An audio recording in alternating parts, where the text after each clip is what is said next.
এদের মুখের কথা অনেক মিষ্টি হবে, এদের অন্তর নেকড়ে বাঘের চেয়েও খতরনাক হবে। এরা কাফেরদেরকে ছেড়ে দেবে, এরা আমার উম্মতকে দেখে দেখে হত্যা করবে। এদের দাড়ি ঘন হবে, এদের মাথা শেভ করা থাকবে, এরা দেখতে জোয়ান হবে, এরা ব্রেইন ওয়াশ হবে। আখেরি জমানায় এদের গ্রুপ উঠবে, এরা দিন থেকে খারিজ হবে।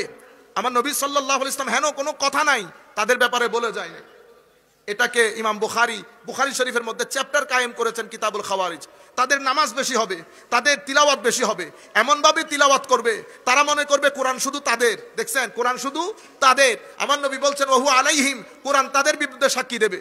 আমার নবী শেষে বলছেন আখেরি জমানার কথা বলতে গিয়ে, আখেরি জমানায় তারা বের হবে, সায়াখরুজু নাসুন ফি আখিরিজ জামান আও কামা ক্বালা নবী সাল্লাল্লাহু আলাইহি ওয়াসাল্লাম আহদাসুল আসনান সুফাহাউল আহলাম ইয়াতাকাল্লামুনা মিন খাইরি কাউলিল বারিয়া। দেখছেন, কোরআন হাদিস থেকে কথা বলবে কিন্তু দিন থেকে বের হয়ে যাবে। আখেরি জমানায় তাদের আখেরি দল দাজ্জালের সাথে গিয়ে মিশবে, নামাজ বেশি পড়বে। কোরআন, আমার নবী সাল্লাল্লাহু আলাইহি ওয়াসাল্লাম ইরশাদ করেছেন, আমি কোরআন নিয়ে বেশি শঙ্কিত। ইমাম আল মিলাল ওয়ান নিহাল কিতাবের মধ্যে ইমাম শাহরিস্তানি একেবারে শুরুতে মুকদ্দমার মধ্যে এই কিতাব এনেছেন, এই হাদিস এনেছেন। কি আমার নবী সাল্লাল্লাহু আলাইহি ওয়াসাল্লাম ইরশাদ করছেন, আমি দুধ এবং কোরআন এই ব্যাপারে শঙ্কিত। কোরআনের ব্যাপারে কেন? কম মুনাফিকরা এটা শিখে আমার উম্মতের বিরুদ্ধে কাজে লাগাবে, আমার উম্মতের বিরুদ্ধে কাজে লাগাবে। এরা, আমার নবী সাল্লাল্লাহু আলাইহি ওয়াসাল্লাম ইরশাদ করেছেন, কাফেরদের উপর অবতীর্ণ কোরআনের আয়াত এরা মুসলমানদের উপর চালিয়ে দেবে, মুসলমানদের উপর। সেটা কিছুদিন আগে আমি বললাম, ইয়া রাসূলুল্লাহ, আমার নবীর নবুয়তের রাডার দেখেন। আমার নবী 1400 বছর আগে আমার নবী এই গায়েবের খবর দিচ্ছেন আমাদেরকে। সেদিন আমাদের চট্টগ্রামের একটা এলাকায়, মানে আপনারা সবাই যান, বেড়াতে যান ওই এলাকায়, নাম নেওয়ার দরকার না, আপনারা চিনেন, সমুদ্র অনেক সুন্দর, এটার আরো একটু দূরে। তো ওখানে গেছে, আমার মনে হয় কোরআনে পাক ওটা বন্ধ করে দিয়েছে স্থানীয় প্রশাসন। উনি বক্তব্য দিচ্ছেন কি জানেন, কোরআনের তাফসীরুল কোরআন বন্ধ করে দিয়ে আপনারা কাফেরদের কাজ করেছেন। কোরআনে পাকের মধ্যে এসেছে, হে মুমিনগণ, মানে কাফেররা বলে ওয়াকালাল্লাযীনা কাফারু লা তাসমাউ লিহাযাল কোরআন, কাফেররা বলে এই কোরআন শুনিও না, এই কোরআন শুনলে। দেখছেন কি সুন্দর করে ও কাফেরদের কথা এখানে আমার নবী কি বলেছে, মানে এরা কাফেরের উপর অবতারিত আয়াত মুসলমানদের উপর চালিয়ে দেবে। ঠিক আছে, এখন কোরআনের তাফসীরের নাম দিয়ে আপনি যেটা করতে চেয়েছেন সেটা বন্ধ করে দিয়েছে। কারণ আপনি কোরআনকে কি করেন? ডাল হিসেবে। আপনি কোরআনের তাফসীর আপনি বলতেছেন অজু ছাড়া কোরআন ধরতে পারবে। সারা জিন্দেগি মুসলমানরা জেনে আসছে এক কথা, আপনি এটা সাধারণ মানুষের মজলিসে কেন বললেন? এটা কোরআনের তাফসীর করতে এসেছেন আপনি। আপনি কোরআনের তাফসীরের নাম দিয়ে বলতেছেন কি হবে আফগান, আমরা হব তালেবান, আমরা হব তালেবান, বাংলা হবে ও ভাই তালেবান। আপনি ওই দেশে চলে যান। কোন দেশে? ওই দেশে চলে যান, এখানে থাকিয়েন না। আর আরো যদি বেশি অসুবিধা লাগে সৌদি আরব চলে যান। আমার দেশের আলো বাতাস খাইয়া আমার দেশে বলে আফগান বানাইবো। দেখছেন নি অবস্থা? বেটা, আমি আপনাদেরকে বিনয়ের সাথে অনুরোধ করছি, আপনারা যারা এই আমাদের এই ভিডিওগুলো করতেছেন, আপনারা যেন কোনোভাবে কাটসাট করে এই জিনিসগুলো না লাগান। এটা লাগাবেন আমার বদদুয়ার শামিল হবে। আমি আল্লাহর দরবারে দোয়া করবো, মাওলাই করিম যেন আপনাদেরকে মৃত্যুর আগে লাঞ্ছিত করে মৃত্যু দান করে। I am very sorry. এটা এমনি লাগবে না বেটা, তোমরা না করলে লাগবে না, বুঝছো নি? আপনারা ওই করে ফেলেন যে, আর মাঝে মধ্যে আমার নিজেরও বিশ্বাস হয় না, উনি ও জায়গাতে এসে বোমা ফাটাইছে, ও আমরা কেন বোমা ফাটাবো, জাহেল মূর্খ লোক। তো আমি আপনাদেরকে বলতে চাচ্ছিলাম, এখন আপনি ঘটনা ঘটাইছেন একটা, আমার নবী আল্লাহ বলতেছেন কাফেররা বলতো আমার নবীর কোরআন না শোনার জন্য। নবীর কোরআনের মধ্যে তাসির আছে, আপনি সেটা আপনি নিজের মধ্যে আপনি কোরআনের পাখি।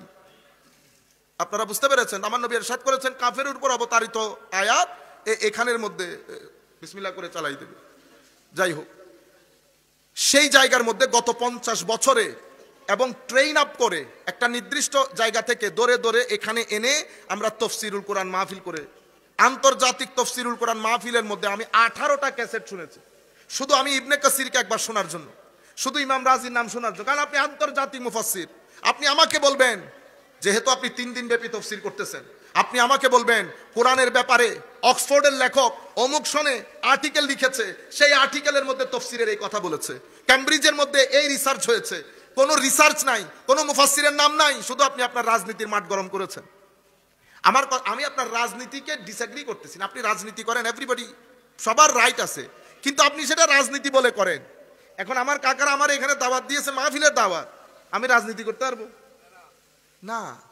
আপনি বলে কয়ে করেন, কোনো অসুবিধা নাই, কিন্তু তাফসীরুল কোরআনের নাম, আমি গেছি তফসির, আমি আপনার ক্যাসেট তফসির শোনার জন্য শুনেছি, আপনি তাফসীরুল কোরআনের নামে লাখ মানুষের মাজমার মধ্যে ওই একটা নির্দিষ্ট জায়গার আকীদা, আমার নবী জানেন না, আমার নবী গায়েব নাই, কিয়ামতের ময়দানে আমার নবী নিজেও জানেন না, আমার নবী বলে ফেল ফেল করে তাকাই থাকবে, সে পিছনে থাকবে যে আমার নবী এমনি করে তাকাই থাকবে। ও ফাজিল।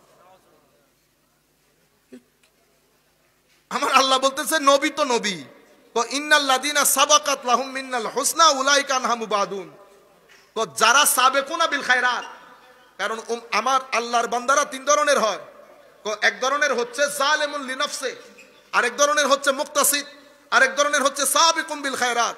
আল্লাহ বলছে আল্লাহর কিতাব ধারণকারী যারা পরবর্তী যুগে তারা তিন ধরনের, কেউ অনেক গুনাহগার আমরা, কেউ মুক্তাসিদ মডারেট আল্লাহওয়ালা লোক, কেউ সাবিকুম বিল খায়রাত, এরা রাত দিন আমার আল্লাহর জন্য দিয়ে দিয়েছে। আমার আল্লাহ বলছেন ইউহিব্বুহুম ওয়া ইউহিব্বুনা, তাদেরকে আমি ভালোবাসি, তারা আমাকে ভালোবাসে, তাদেরকে আমরা আল্লাহর ওলি বলি। এরা কারা? এরা সাবিকুম বিল খায়রাত, এরা অনেক এগিয়ে, দিনে রোজা রাতে ইবাদত, এদের পুরো জিন্দেগি এই কাজে কাটে। তো আমার আল্লাহ বলছেন কিয়ামতের ময়দানে ইন্নাল্লাযীনা সাবাকাত লাহুম মিনাল হুসনা, যারা সাবাকাত লাহুম সাবিকুনা বিল খায়রাত, তারা পুরা কিয়ামতের এই মাহল থেকে অনেক দূরে থাকবে, তারা জানবেও না এখানে কি হইতেছে। আমার আল্লাহ বলছেন লা ইয়াসমাউনা হাসিসাহুম, তারা শুনবেও না এই কিয়ামতের গুঙ্গানি। লা ইয়াসমাউনা হাসিসাহুম ওয়া হুম ফি মাশতাহাত আনফুসুহুম খালিদুন, তারা তো তাদের চাহিদা মতো কখনো এই ট্রের মধ্যে থেকে খাদ্য উঠায়, কখনো এই ট্রে থেকে খাদ্য উঠায়, তারা তো আজব মস্তির মধ্যে। লা ইয়াহজুনুহুমুল ফাজাউল আকবর, কিয়ামতের এই ভয়াবহতা তাদেরকে বিন্দু মাত্র পেরেশান করবে না, কারণ ফেরেশতারাই তাদেরকে বলবে হাযা ইয়াউমুকুম, এটা আপনাদের দিন। আর আপনি বলতেছেন এখন এটা যদি তাফসীরুল কোরআনের নামে হয়, তাফসীরুল কোরআনের নামে আমরা কি করেছি? শবে বরাত নাই, শবে মেরাজ নাই, কিয়াম মিলাদ নাই, নবী অমুক, নবী সাধারণ, নবী আরো নিচে নামান, যত নিচে নামাইতে পারেন। আপনারা বুঝতে পেরেছেন? এটা হচ্ছে তাফসীরুল কোরআন মাহফিল। এটা দিয়ে আমরা সাধারণ মুসলমানের আকীদাকে একটা সেটআপ করেছি। আফসোসের বিষয় হচ্ছে, সদ আফসোস আমাদের ডক্টর জাকির নায়েকের জন্য। আপনি শুরু করেছেন, আমরা আপনাকে অ্যাপ্রিশিয়েট করেছি, আপনার টাকার দরকার হয়েছে, আপনি একটা নির্দিষ্ট দেশ থেকে টাকা নিয়েছেন, কারণ আপনিও গরিবের ছেলে। আমরা আপনার শুরু দেখেছি, একটা মাইক পেতেন না, আপনি যেই শিক্ষক থেকে এটা শিখেছেন, শেখ আহমদ দিদাত, উনি কোন আকীদার ছিলেন? উনি কিয়াম মিলাদ করেন নাই? আপনি ছোটকালে আপনি যখন কাজ শুরু করেছেন মাইক পর্যন্ত পান নাই, আপনি তবুও খেদমত করে গেছেন, কুল কায়নাতের মুসলমান আপনাকে সাপোর্ট করেছে। হঠাৎ করে আপনাকে একটা দেশ স্পন্সর করলো, লাখ কোটি মালিক হলেন, এখন আপনি কোন ধরনের অ্যাডভার্টাইজমেন্ট ছাড়া টিভি চালান। আমরা সবাই মিলে একটা টিভি চালাইতে পারি না, আপনি সেই দেশ থেকে এই দেশে টিভি চালান কোন অ্যাডভার্টাইজমেন্ট ছাড়া। একটা টিভি চ্যানেল চালানোর জন্য শত কোটি টাকার দরকার হয়। আমার জিজ্ঞেস করতে হবে না হুইচ কান্ট্রি স্পন্সরড ইউ, কে করেছে স্পন্সর। আপনি ওই টাকা পেয়ে ইংরেজির মধ্যে আপনি আপনার মতো করে আপনি খেদমত করেছেন। হঠাৎ করে আপনি ইসলামের ইমানিয়াতের ক্ষেত্রে তাসাউফের উপর আপনি ফতোয়া দেওয়া শুরু করলেন। আপনি হার্ট সার্জারি কেমনে করে জানেন না, আপনি শরীয়তের ফিকহ ফতোয়া নিয়ে ডালোভাবে বলা শুরু করলেন। আপনার মাধ্যমে মুসলিম উম্মতের ঘরে ঘরে মসজিদে মসজিদে ফিতনা ফাসাদ সৃষ্টি হয়েছে আপনার কারণে। আপনার বক্তব্যের আগে পৃথিবীর কোন মসজিদের মধ্যে ফিতনা হয় নাই। আপনি সালাফিজমের নাম দিয়ে আমাদের এখানে উগ্রবাদকে প্রমোট করেছেন। আপনি মুসলমানদের মধ্যে লা মাযহাবিয়্যাতকে প্রমোট করেছেন, অ্যাপ্রিশিয়েট করেছেন। আপনি প্রথম ব্যক্তি, আপনি ইয়াজিদকে রাদিয়াল্লাহু কি বলেছেন জানেন? ও একটা নামের সাথে যাইতে হবে না। আপনি আমারে দেখেন তো, আমারে যদি আপনারা শাইখুল হাদিস বলেন, তা আমার চেহারার সাথে যাইতেছে এটা? মানুষ এমনিতে হাসাহাসি করবে না, ঘর নাম পাইলেন না, ঠিক আছে? তো আপনি কার লগে কি দিলেন? ওই ইয়াজিদের সাথে যায়নি রাদিয়াল্লাহু আনহু।